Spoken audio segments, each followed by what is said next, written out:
Hi everyone, welcome to dream job online classes.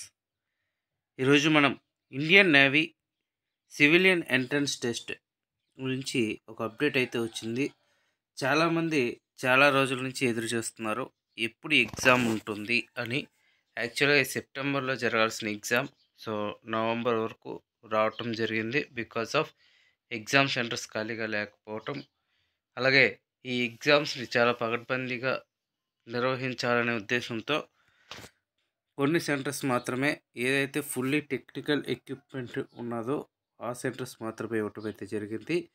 And next ఇందులో admit cards ఆల్రెడీగా నిన్న download ఇచ్చారు, వెబ్సైట్లో పెట్టడం జరిగింది. చాలామందికి ఏంటి అంటే అడ్మిట్ కార్డ్స్ ఇంకా డౌన్లోడ్ అవ్వటం లేదు, ఏంటి ప్రాసెస్, ఎందుకు డౌన్లోడ్ అవ్వట్లేదని చాలామందికి డౌట్స్ ఉన్నాయి. సో దాని గురించి చూద్దాం. అలాగే దీనికి సంబంధించి ఎగ్జామ్ ఏ విధంగా ఉండొచ్చు, ఎలా కండక్ట్ చేస్తారో అనేది కూడా చూద్దాం. అండ్ దీనికి కట్ ఆఫ్ ఎంత ఉండొచ్చు అనేది కూడా చూద్దాం. అండ్ 2023కి సంబంధించి రిజల్ట్ ఎప్పుడు రావచ్చు అనేది కూడా మనం చూద్దాం ఈ వీడియోలో. అలాగే మన యొక్క ఈ డ్రీమ్ జాబ్ స్టడీ ఛానల్ని సబ్స్క్రైబ్ చేసుకోండి. అలాగే మన టెలిగ్రామ్ గ్రూప్లో కూడా జాయిన్ అవ్వండి. ఇందులో వచ్చేసరికి ఫస్ట్ హాల్ టికెట్ డౌన్లోడ్ చేసుకోవటం. మనకి 27th నుంచి ఎగ్జామ్స్ ఉన్నాయి. మీకు 27th ఎగ్జామ్స్ ఉన్న వాళ్ళు 3 days బిఫోర్, అంటే 72 hours బిఫోర్ మీరు డౌన్లోడ్ చేసుకోవాల్సి ఉంటుంది. అందులో ఓన్లీ మీరు ఎగ్జామ్ సెంటర్ మాత్రమే ఉంటుంది. ప్రజెంట్ అయితే హాల్ టికెట్ వస్తుంది, కాకపోతే ఇందులో ఓన్లీ ఎగ్జామ్ సిటీ అలాగే మీకు ఏ టైమింగ్ అనేది మాత్రమే తెలుస్తుంది తప్ప మీకు ఏ సెంటర్ అనేది తెలియదు. అలాగే ఇక లాగిన్ డీటెయిల్స్ వచ్చేసరికి మీరు రిజిస్టర్ ఈమెయిల్ ఐడి కానీ మొబైల్ నెంబర్ కానీ యూజ్ చేసి లాగిన్ అవ్వచ్చు. ఒకవేళ మీరు మీ యొక్క డీటెయిల్స్ అనేది మర్చిపోతే ఇక క్లిక్ ఫర్గాట్ పాస్వర్డ్ అని ఉంది కదా, ఆ ఫర్గాట్ పాస్వర్డ్ అనేది మీరు క్లిక్ చేస్తే మీరు పాస్వర్డ్ అనేది రీసెట్ అవుతుంది. దాని ద్వారా మీరు రిమైనింగ్ ప్రాసెస్లోకి మీరు వెళ్ళొచ్చు. ఇందులో వచ్చేసరికి చాలామందికి ఈ విధంగా ఓపెన్ అవుతుంది అనమాట. ఫర్గాట్ పాస్వర్డ్ వచ్చేసరికి register mobile number, register email ID. So అది కూడా మీరు మర్చిపోయి ఉంటారు. సో అలాంటప్పుడు ఏం చేస్తారంటే మీరు మీ యొక్క అప్లికేషన్ అనేది ఉంటుంది కదా, దాంట్లో చూసుకుంటే మీ డీటెయిల్స్ అనేది ఉంటాయి.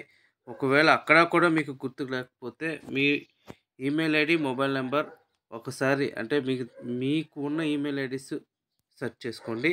అండ్ నెక్స్ట్ మీ మెయిల్స్కి లేదా మీ మొబైల్స్కి కూడా మెసేజెస్ అనేది వస్తాయి. సో ఏ మొబైల్కి వచ్చింది, ఏ మెయిల్కి వచ్చింది అనేది కూడా మీరు చూసుకొని చేసుకోవచ్చు. ఇందులో కొన్ని రూల్స్ అయితే ఇచ్చారు, కొన్ని డ్రెస్ కోడ్స్ ఎలా ఉండాలి, ఇన్స్ట్రక్షన్స్ ఏవి తీసుకొని వెళ్ళాలి, ఇవన్నీ కూడా ఇచ్చారు.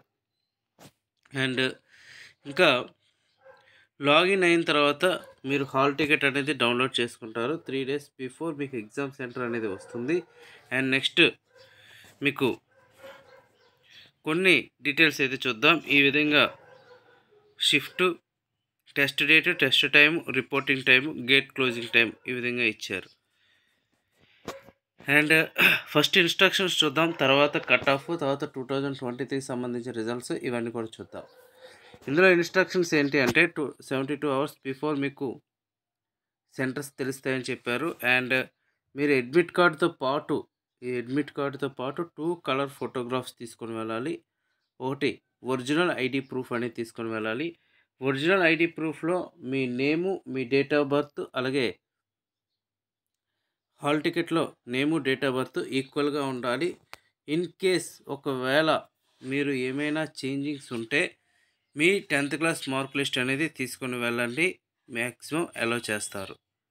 అంటే లేని వాళ్ళకి, ఉన్న వాళ్ళకైతే ఏ ప్రాబ్లం అయితే లేదు. అలాగే ఎగ్జామ్ సెంటర్స్కి వితిన్ టైంలో వెళ్ళాలి, ఏమాత్రం లేట్ వచ్చినా మిమ్మల్ని వెనక్కి పంపించేయటం జరుగుతుంది. అండ్ ఇక్కడ ఎగ్జామ్ సెంటర్లో బయోమెట్రిక్, అలాగే డాక్యుమెంట్ వెరిఫికేషన్ ప్రాసెస్. అంటే డాక్యుమెంట్ వెరిఫికేషన్ అంటే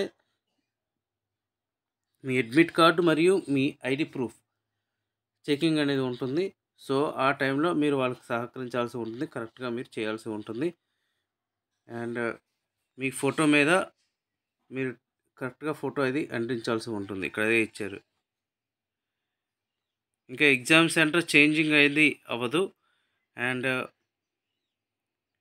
మీకు ఎగ్జామ్ సెంటర్ లోపలికి ఎటువంటి గ్యాడ్జెట్స్ కానీ, గాగుల్స్ కానీ, హ్యాండ్ బ్యాగ్స్ కానీ, మొబైల్ ఫోన్స్ కానీ, ఇయర్ ఫోన్స్ కానీ, కెమెరాస్ కానీ ఏవి కూడా మీకు అలౌట్ చేయరు లోపలికి.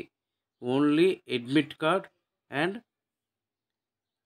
ఐడి ప్రూఫ్ మాత్రమే అలౌ చేస్తారు. ఇక క్లియర్గా ఇచ్చారు చూడండి.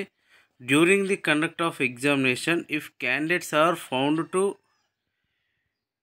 indulge in any of the malpractice at any stage of list at para 18 of the recruitment advertisement insert 01/2024 published on employment news. So ఇది ఇచ్చాడు. సో ఇక్కడ ఏంటంటే మీరు ఒకవేళ ఎవరైనా మాల్ ప్రాక్టీస్ కానీ ఏదైనా జరిగితే తెలిస్తే డెఫినెట్గా వాళ్ళని డిబార్ చేస్తామనేది ఇక్కడ క్లియర్గా పాయింట్ అయితే మెన్షన్ చేశారు. సో దీన్ని బట్టి మనకు అర్థమవుతుంది సరే ఎంత స్ట్రిక్ట్గా జరుగుతాయో. అండ్ టోటల్ అడ్మిట్ కార్డ్ సంబంధించి ఇచ్చారు డీటెయిల్స్. అండ్ డ్రెస్ అయితే మీరు ఫార్మల్, అబ్బాయిలు అయితే ఫార్మల్ డ్రెస్సెస్లోకి వెళ్ళడం బెటరు. బటన్స్ కానీ గాగుల్స్ కానీ ఇలాంటివి ఏం పట్టుకొని వెళ్ళకూడదు. ప్రింటెడ్ అడ్మిట్ కార్డు కూడా సెకండ్ది, అంటే ఒక అడ్మిట్ కార్డు మాత్రమే, పేపర్ మాత్రమే పట్టుకొని వెళ్ళాలి. రెండో పేపర్ కూడా మీరు పట్టుకొని వెళ్ళకూడదు.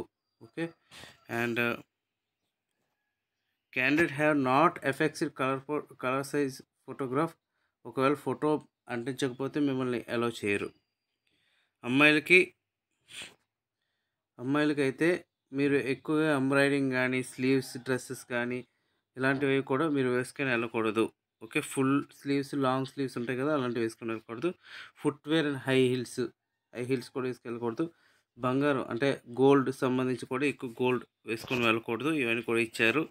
అండ్ మిమ్మల్ని కొన్ని కారణాల వల్ల మిమ్మల్ని వెనక్కి పంపించవచ్చు. అవి ఏంటి అంటే లేట్గా వెళ్ళటం, అలాగే మీ హాల్ టికెట్ తీసుకొని వెళ్ళకపోవటం, అలాగే ఒరిజినల్ ఐడి ప్రూఫ్ తీసుకొని వెళ్ళకపోవటం, అలాగే హాల్ టికెట్ మీద ఫోటోగ్రాఫ్ అంటించకపోతే మిమ్మల్ని వెనక్కి పంపించేస్తారు. ఇక్కడ క్లియర్గా ఇచ్చారు ఇది. అండ్ నెక్స్ట్ ఏంటంటే దీని కట్ ఆఫ్ అలాగే ఎగ్జామ్. సో వాళ్ళైతే పూర్తి ఇన్స్ట్రక్షన్స్ ఇచ్చారు. ఎగ్జామ్ అయితే మాత్రం మొన్న అక్టోబర్ 2025లో జరిగిన 25th అక్టోబర్లో జరిగిన ఎగ్జామ్లో చాలా స్ట్రిక్ట్గా ఉంటాయి. ఎవరైతే చదివి వెళ్తారో వాళ్ళకైతే డెఫినెట్గా జాబ్ అనేది వస్తుంది. ఎవరైతే చదివి వెళ్తారో వాళ్ళకి డెఫినెట్గా వస్తుంది. మీరు అపోహలన్నీ కూడా పక్కన పెట్టేసి జస్ట్ వారం రోజులు ఉంది, వారం రోజులు కరెక్ట్గా ప్రిపేర్ అవ్వండి. టీఎంఎం అయినా, చార్జ్మెన్ అయినా సరే, ఎంటీఎస్ అయినా, అలాగే కుక్ అయినా, పెస్ట్ కంట్రోల్ అయినా ఎవరైతే ప్రిపేర్ అవుతారో అందరికీ కూడా జాబ్స్ అయితే పక్కాగా వస్తాయి. ఈసారి డెఫినెట్గా సౌత్ ఇండియా నుంచి చాలామంది ఉంటారు. ఎందుకంటే ఇంతకు ముందులా కాకుండా ఈసారి డైరెక్ట్గా ఇండియన్ నేవీ కండక్ట్ చేస్తుంది. అండ్ నెక్స్ట్ వచ్చేసరికి మీకు కట్ ఆఫ్ అయితే 98, 99 మనం ఎక్స్పెక్ట్ చేయలేము. అంతకన్నా తక్కువగానే ఉంటాయి. 85, 88 వచ్చినా సరే మనకి ఈసారి జాబ్ వచ్చే అవకాశం అయితే ఉంటుంది. సో టీఎంఎం అవి అయితే 80 అబవ్ అయితే కంపల్సరీగా రావాలి. ఎందుకంటే ఎక్కువ కాంపిటీషన్ అయితే ఉంది. మనకి ఇక చార్జ్మెన్ అవి అయితే ఇంకా చెప్పనవసరం లేదు. ఎందుకంటే ఉన్నాయి సింగిల్ డిజిట్ వేకెన్సీస్ కాబట్టి 93, 94 అబవ్ కంపల్సరీగా రావాల్సి ఉంటుంది. ఎందుకు 93, 94 అంటే మ్యాక్సిమం అందరూ కూడా డిగ్రీ చేసిన వాళ్ళే, అందరూ బీఎస్సీ చేసిన వాళ్ళకి ఎలిజిబిలిటీ అనేది ఇచ్చారు. మ్యాక్సిమం బ్యాంకింగ్ సెక్టర్స్ ప్రిపేర్ అయిన వాళ్ళు ఉంటారు. వాళ్ళందరూ కూడా ఈ పేపర్ని ఈజీగా అటెంప్ట్ చేయగలుగుతారు. అందువలన వాళ్ళకి 93, 94 వచ్చినా సరే కొంచెం కష్టంగా ఉంటుంది. అండ్ పెస్ట్ కంట్రోల్, కుక్ ఇవన్నీ కూడా ఆల్మోస్ట్ 88, 85 దాటి ఉంటే మీరు అప్లై చేసుకోవచ్చు, అంటే ఛాన్సెస్ పెట్టుకోవచ్చు. ఎందుకంటే ఇప్పుడు పెస్ట్ కంట్రోల్కి ఓన్లీ 10th క్వాలిఫికేషన్ ఇచ్చారు. సో చార్జ్మెన్ అప్లై చేసిన వాడు పెస్ట్ కంట్రోల్ కూడా అప్లై చేస్తారు. 2 జాబులకు అప్లై చేసి ఉంటాడు. సో రెండింటికి వాళ్ళే రాస్తారు కాబట్టి వాళ్ళకి ఎక్కువగా వచ్చే ఛాన్సెస్ అయితే ఉన్నాయి. ఇంకా 2023 సంబంధించి రిజల్ట్స్. సో చాలామంది దానికోసం వెయిట్ చేస్తున్నారు. ఎందుకంటే చాలామంది రిజల్ట్స్ ఇచ్చారు, డాక్యుమెంట్ వెరిఫికేషన్ అయింది, ఎగ్జామ్ క్యాన్సిల్ చేశాడు, మరలా ఎగ్జామ్ పెట్టాడు. దానికి రిజల్ట్ అందరికీ కలిపి ఒకే విధంగా ఇవ్వడానికి చూస్తున్నారు. అదైతే మాత్రం ఈ ఎగ్జామ్ అయిపోయిన 10 to 15 డేస్‌లో రిజల్ట్స్ అయితే ఎక్స్‌పెక్ట్ చేయొచ్చు. ఇది టోటల్ ప్రాసెస్. సో, ఇన్సెట్ సంబంధించి 27థ్ జరగబోయే ఎగ్జామ్. సో, చాలా స్ట్రిక్ట్‌గా జరుగుతుంది. సో, అందరూ కూడా ప్రిపేర్ అయ్యి ఎళ్ళండి. డెఫినెట్‌గా జాబ్ అనేది వస్తుంది. Okay friends, thank you very much and all the best.